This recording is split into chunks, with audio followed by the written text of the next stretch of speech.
A beautiful young woman escaped the war in Ukraine in 2022, only to be brutally murdered on public transportation in downtown Charlotte, North Carolina. Her murder was captured on security footage that has now been seen all over the internet. And though the details of this crime warrant more serious discussions and investigations about imprisonment of felons, the mainstream media has virtually gone silent. So we are going to talk about it. This crime happened on August 22nd, and the story started circulating over the past weekend. Now, obviously, I will not be showing this full video, but the key details are that 23-year-old Irina Zarutska had just gotten off her shift at a pizzeria. She enters the light rail with a few other individuals also seated down. She sits down and is scrolling on her phone. And the man sitting in the row directly behind her, Decarlos Brown Jr., identifies her pretty quickly on, and within a few minutes, he pulls out a knife and slashes her throat. And then in footage that I just saw this morning, he proceeds to walk through the light rail, through other carts, saying, "I got the white girl." It is a heinous and heartbreaking story. Irina was born in Kyiv, and she immigrated to the US along with her mom and her brother and her sister during the war. A place that should have been safer than an active war zone, which is what I assumed the mainstream media would be discussing in light of this horrific story. But no, a young, beautiful Ukrainian immigrant is murdered in cold blood in a train car with other people seated right near her, and there are just crickets. Frankly, this story doesn't fit their narrative, and so they chose to go silent. Now, we talk about this a lot, but the media is selective for a reason.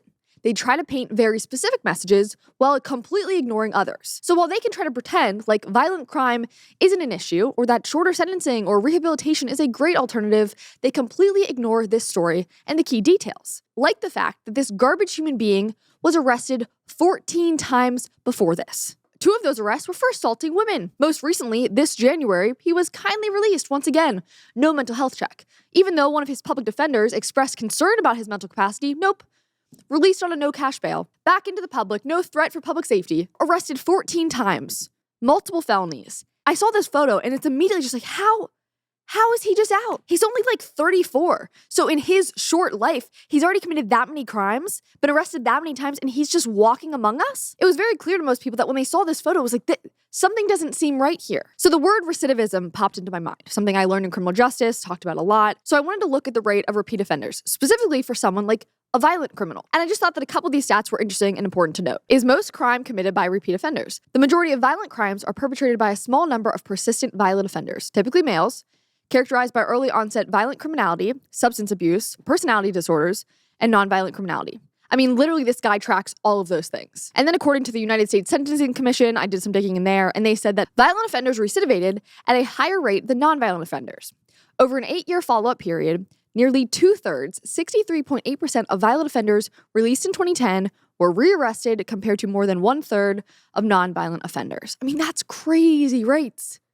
That's wild. Violent offenders recidivated more quickly than nonviolent offenders. The median time to rearrest was 16 months for violent offenders. There was another Swedish study that found that 1% of the population is accountable for 63% of crime convictions. I mean, recidivism rates are high among this type of offender. We know this to be a problem, and it's not hard to find the data that supports this. So my immediate questions as just a civilian seeing this data is, are these DAs and judges doing enough to address violent repeat offenders? Or are there policies in place that inhibit them from making the best possible decisions? Or perhaps incentivizing them to release them faster, especially depending on the city or their local governments? And if that is the case, then shouldn't that be explored further? Of course it should. The local Democrat lib magistrate that was recently connected with this guy's case, a lot of people found her accounts on social media, and one person said, "What if we find out Magistrate Judge Teresa Stokes was releasing criminals like Decarlos Brown Jr.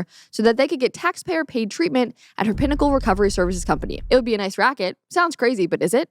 Never put anything past the left. I mean, never put anything past the idea of corruption. Like, corruption does exist, unfortunately. And it's not that I don't believe in the criminal justice system. I do. But I also know that there is corruption, especially in some of these cities where you see this crime just surging. Now, any good journalist would see the 14 priors and think maybe there's a larger problem here that needs to be explored. Is the New York Times too afraid to tackle that kind of discussion? Because while everyone was talking about the story over on X, the mainstream media was silent. And everyone was picking up on that. Piers Morgan tweeted and said, "Why is the disgusting, senseless, unprovoked murder of 23-year-old Ukrainian refugee Irina Zarutska by a man named Decarlos Brown Jr. on a train in Charlotte, North Carolina, not getting more media attention?" Someone else said, "Jussie Smollett's fake hate crime drew more media outrage than this." They were talking about cases like George Floyd and Daniel Penny and Jussie Smollett and how those had major media attention. And this one got nothing. Another person said, "You don't hate the media enough." This was in response to an End Wokeness tweet that said, "Zero AP stories about this deadly attack.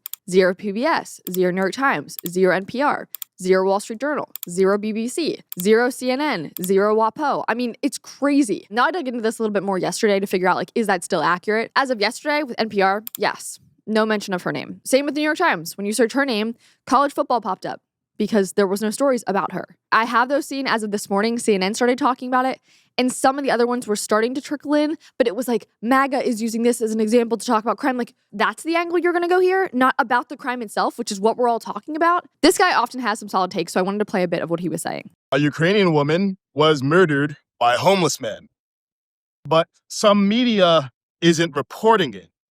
And it's a pattern of being silent when the killer is black and the victim is white, and loud when it's the opposite. I hate that I even need to mention their skin colors, but I do. Because if this had been a white man murdering a black woman, this would be nonstop national news. And yet, the New York Times hasn't reported on it. CNN hasn't reported on it. MSNBC hasn't reported on it. What do they all have in common?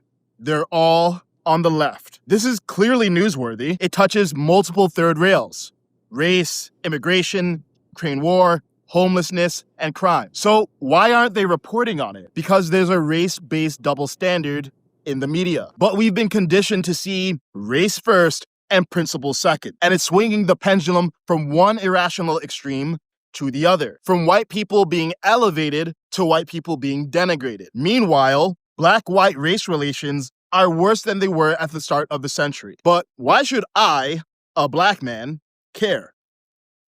Because we all should. It is a sad climate that we're in right now. And Allie Beth Stuckey, she made a good point over in X. I wanted to just read her tweet. She said, "How can empathy be toxic, Allie? Well, you see, this animal was arrested and released a dozen times in the name of social justice and racial equity. Social justice and racial equity policies are born out of empathy for the marginalized. Bad actors convinced well-meaning, compassionate Christians that these empathetic restorative justice measures are the right way to love our neighbors. In this way, the criminal becomes the victim, and society becomes chaotic and disordered.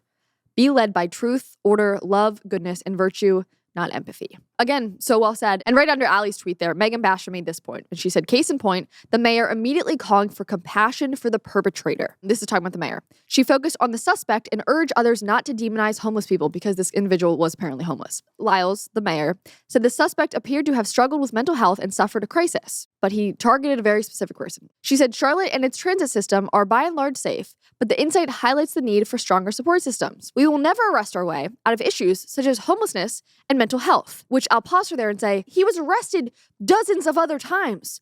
It's not about his homelessness that's the issue here. It's infuriating because you read things like this, who are the people in charge, and you do lose faith in those systems because that kind of mentality is completely flawed thinking. That's not what we're talking about at all. She goes on and says, mental health disease is just that, a disease, like any other that needs to be treated with the same compassion, diligence, and commitment as cancer or heart disease. We're comparing his behavior to cancer and heart disease. They don't even have a confirmed diagnosis on this guy. If he was put away in an asylum, maybe we'd be talking about mental health, but he was out on the streets.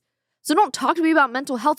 Then put him away. If he was a concern for society for multiple reasons, maybe mental health would be part of that, then do something about it. But they didn't. Now they're like, well, don't talk about his mental health. We're talking about the fact that he was on the street when he shouldn't have been. She immediately took this to well, be compassionate because he was suffering. No, put him away. This is the thinking that puts innocent lives at stake. People kept circulating this wonderful quote, and I just wanted to read it for you guys. Mercy to the guilty is cruelty to the innocent.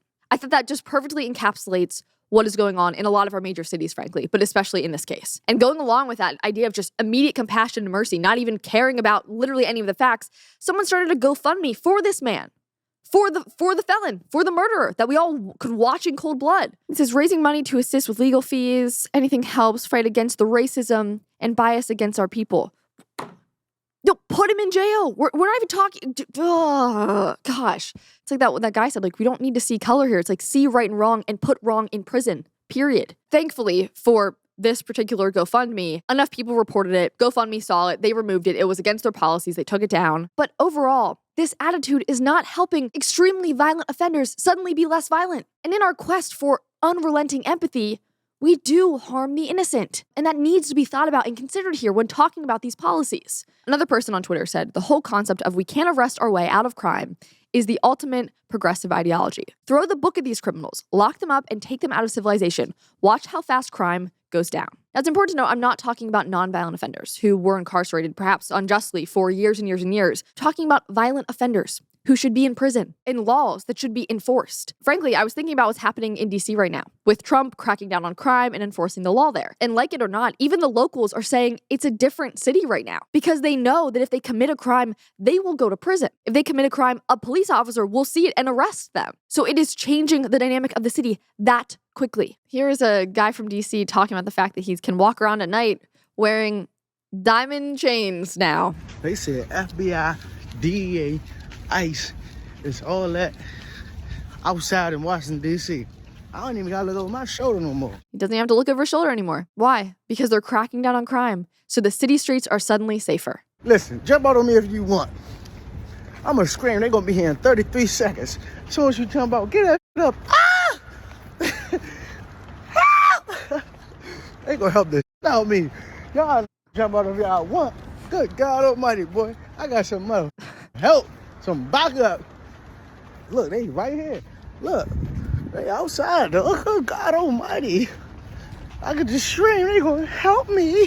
It's sad watching this video because, like, see, I can walk around at night. That's normal other places. There are other places and other countries that crack down on crime and are wildly safer to be out and about. But these cities that love to tout equity and kindness to criminals are disaster zones. And if the media actually cared about making our spaces safer and holding the responsible accountable, they would be reporting on this story. They would do their job and they would investigate. They would ask hard questions, uncover uncomfortable realities, and share those findings with the public. But instead, the mainstream media continues to push targeted narratives that don't help anyone. They are not solution-oriented. They simply sow division. And right now, we need solutions and unity. Thank you so much for watching today's episode. If you want more content like this, make sure to subscribe to this channel and like this video if you enjoyed it. For other content, you can also follow me on Instagram and X, as well as our brand new comment section Instagram. I'll see you in the next episode.